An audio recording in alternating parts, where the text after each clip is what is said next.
Hello everybody. Like many Fallout New Vegas fans, I've always felt that Caesar's Legion was fascinating and very unique in their style, ideology, history, and ambitions, but ultimately ended up feeling lacking, unfinished, and rushed. And indeed, that was the case, as Fallout New Vegas was made in a very short period of time, approximately 18 months. Because of that, many features, locations, and pieces of lore were cut and left on the drawing board. That leaves some room for speculation and expansion of this faction. That's why I decided to make this series of videos. I aim to expand the Legion and fill what I think are logical, stylistic, and design gaps, as well as missed opportunities that I've noticed while researching them and playing the game myself. Let's do a brief overview of Caesar's Legion. My legion obeys me even unto death. Why?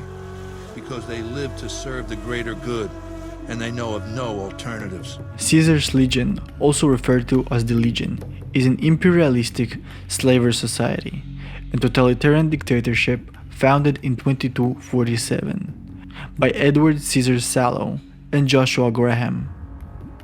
Built on the conquest and enslavement of tribal societies in the Mojave Desert and American Southwest to enforce unity in the absence of civilian institutions.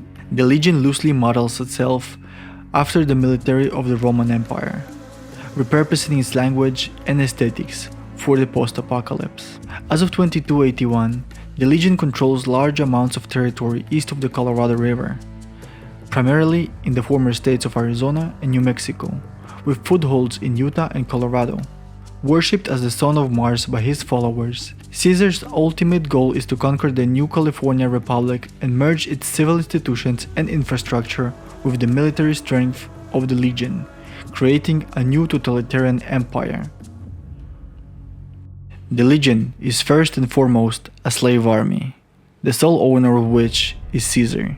Caesar conquers the people of the wasteland. He strips them of their tribal identities and merges them with his forces. There is no other tribe than the Legion itself. The non-tribal people who live in the Legion-controlled territory are not considered legionaries. They are subjects of the Legion, living in the cities and towns under its control, and are generally left free to do whatever they wish, as long as they do not interfere with the Legion's operations and endanger its position. Caesar has patterned his slave army after the post-Marian reform of Roman imperial legions. I aim to make some changes to the hierarchy, the lore, and to the way the Legion conducts itself. I aim to keep my changes as lore-friendly as possible, but I want my changes to make sense for them as a faction. In this video, I'm gonna focus on the Decanus of Caesar's army, the officer corps of the Legion, units that we see from time to time in the game. They are mid-level officers in the Legion. They sit between the rank-and-file legionnaires and the higher officers like the Centurions. Decanus means leader of 10 in Latin, and a recruit Decanus would be a leader of a squad of recruits. In my vision, a recruit Decanus leads a squad that consists of recruits, regular legionnaires, primes, and also veterans, depending on the mission and the task at hand. The ranks of Decanus consists of recruit Decanus, prime Decanus, and veteran Decanus. My goal is to make the Legion's units look more lore-friendly while enhancing them in a way that actually makes sense within the game world. That means making the armor more plausible for their war against the NCR and the general dangers of the wasteland, expanding on the types of units they deploy, and improving the technology they use, all while adding stylistic elements that fit the faction's identity. I've made some changes to the Legion's hierarchy. Let's start with the new, lowest possible unit of the Decanus. Recruit Decanus, the lowest rank of Decanus. Veteran legionnaires that prove their leadership capabilities are advanced to the rank of Decanus. Their main objective is to lead and plan raids and missions, and oversee order amongst their subordinates. They issue commands as well as punishments to underperforming legionnaires, and oversee the day-to-day logistical needs of their squad, When a veteran is advanced to this rank, there is a ritual that is performed. He stands before a centurion, beside him 8 legionnaires. Each of the men places a stone at the veteran's feet. Each stone symbolizes a vice or a sin, like cowardice, neglect, doubt, and etc. Each stone must be picked up, carried, and thrown from a cliff. Each stone also symbolizes the burden the Decanus must carry for his men, as there will be times when he will be punished for their mistakes. As the ritual ends, he is blessed by the priestess of Mars. A sacrifice of an animal is done for his future victories. The new Decanus gets issued new gear.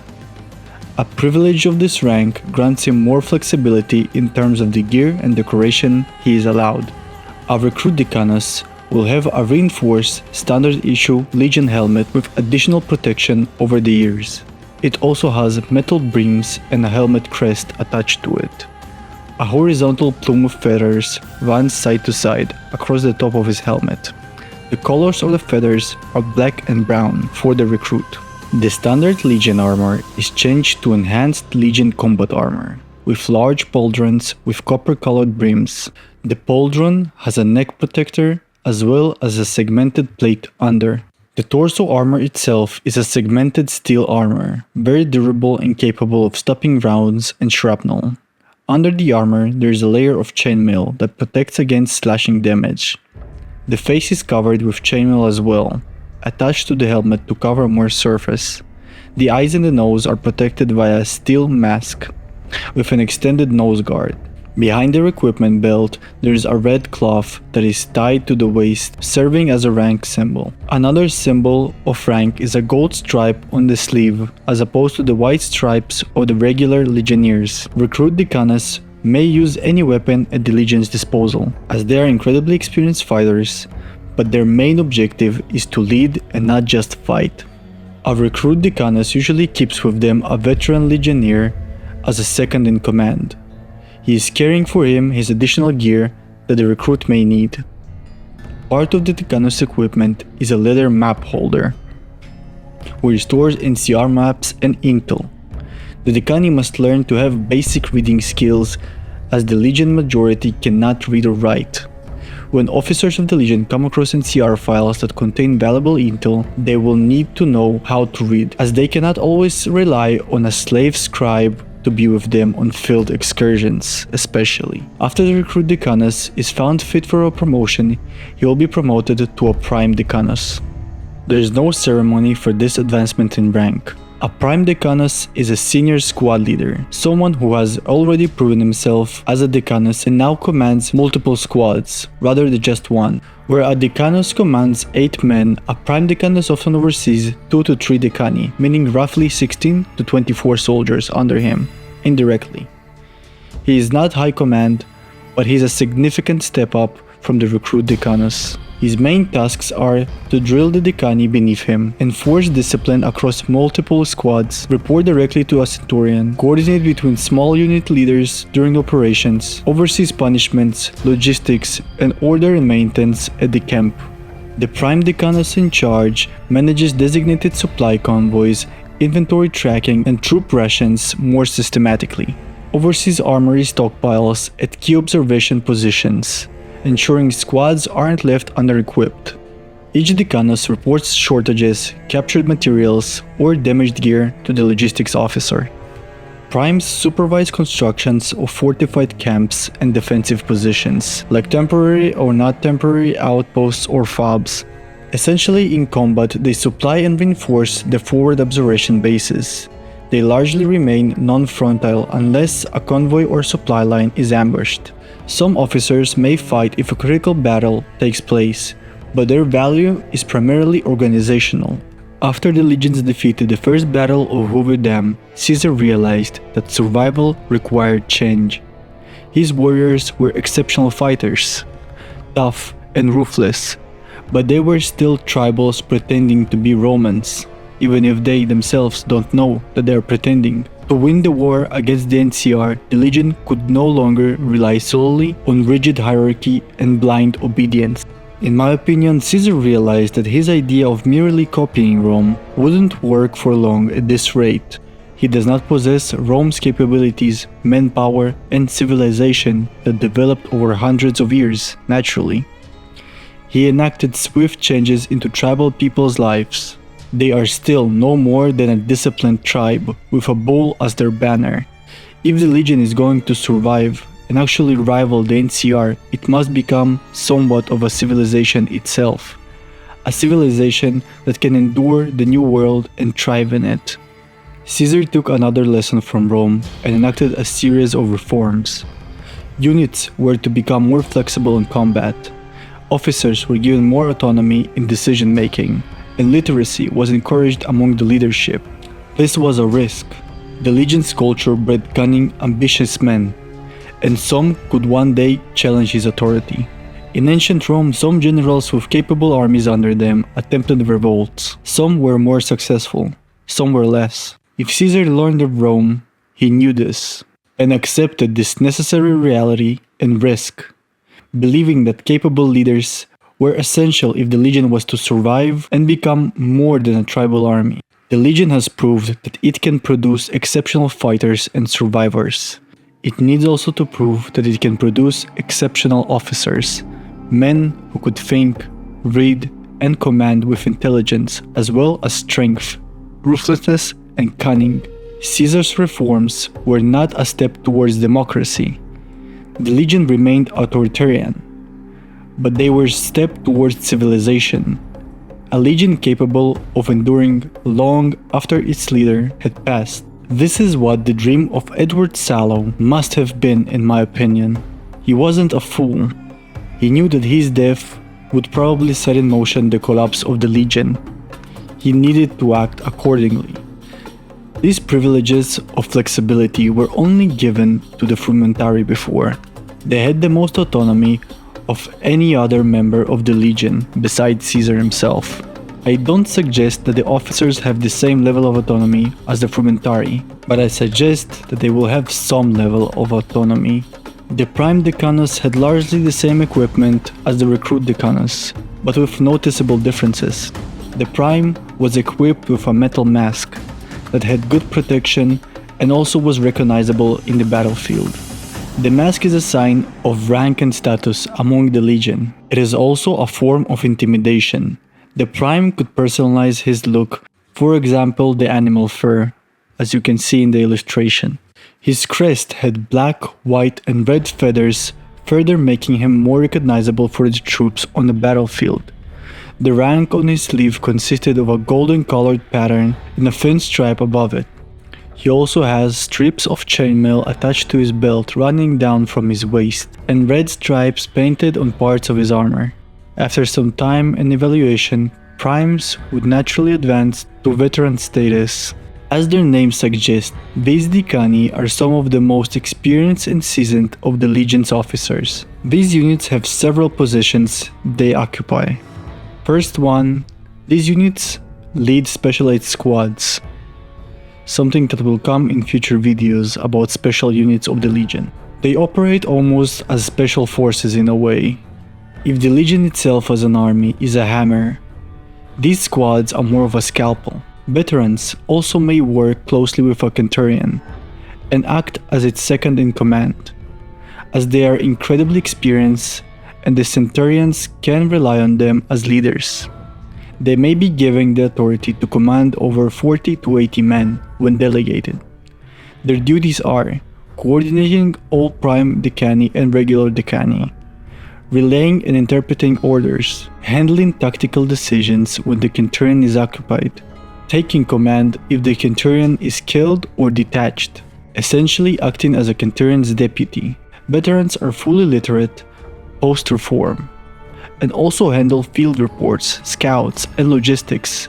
They check the NCR maps brought to them by lower ranks and instruct and explain to them how to find and discern what intel is important and what to look for. Also, each centurion must select one veteran decanus as their deputy. They form the legion's officers' backbone. Veterans wear copper-painted masks and a copper-painted crest, Their armor is made to resemble a muscular body and also has the same capabilities as the regular Decanus armor. Their crest is comprised of black hairs. They don't have a painted on sleeve rank as the others do. Instead, they have 2 copper rings on their arm. On the right side, there's a red Legion cloak, symbolizing the veteran status. The veteran also has personal trophies like a beret of a slain first recon and animal teeth as decoration. They also may customize their weapons with tribal engravings as they please. The next unit is not an officer, but I felt this unit would fit here. Not commonly seen on the front lines, the Vexillarius is a standard bearer for Caesar's legion. These units are the modern counterparts of the Roman predecessors. They are described as being rarely seen in a battle, but that their presence inspires the men to fight harder in battle. The standard bearer carry a banner depicting the legion's bow on their shoulders, similar to how the Roman equivalents carried the standard of their legions. In ancient Rome, the eagle represented the soul of the legion. Its loss in a battle was a catastrophic blow to both the morale of the legion and the army as a whole. The presence of the eagle, that is the standard, would inspire legionnaires to fight to the death rather than suffer the disgrace of losing the eagle. Another way the standard was used by the original Caesar was a way to signify to the legion to attack the enemy, or as a signal for the battle to begin. In-game, the Vexillari are described as having the same effect, however they seem rarer than their ancient counterparts.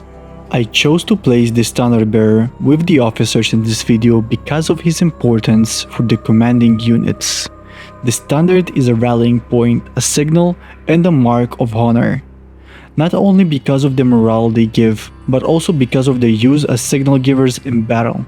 The standard bearers or eagle bearers were also elite soldiers and warriors, on par with the best of the legion.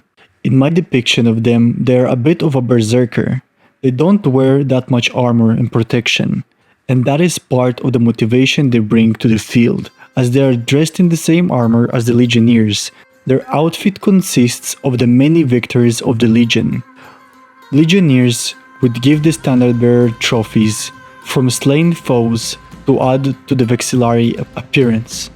What they wear is not personal victories, but a symbol of the domination of the legion. They have a wolf head on their head, goggles on top of their helmet from a slain super mutant, patches stitched on of the Rangers and First Recon, chestplate from a Brotherhood scout, parts from the outfit of the Powder Gangers, the Fiend's skull, a pauldron of the Rangers, and they can add much more, whatever they please to their outfit, as long as it gives the men around them courage and motivation. They are loved by legionnaires as they give them strength and faith in the legion in battle. This honor is given to a legionnaire and is not forced, as it is one of the most honorable titles in the legion. Only the best can become a Vexillarius. A ritual for a future standard bearer is that a priestess makes cuts on his palms. He then grabs the standard and proclaims his duty to hold it for the glory of the legion until death. With these ideas, this video is concluded. The next one will focus either on the highest echelons of the legion's leadership or the specialized units of the legion. I also plan to expand on non-combat roles within the legion. Thank you for watching.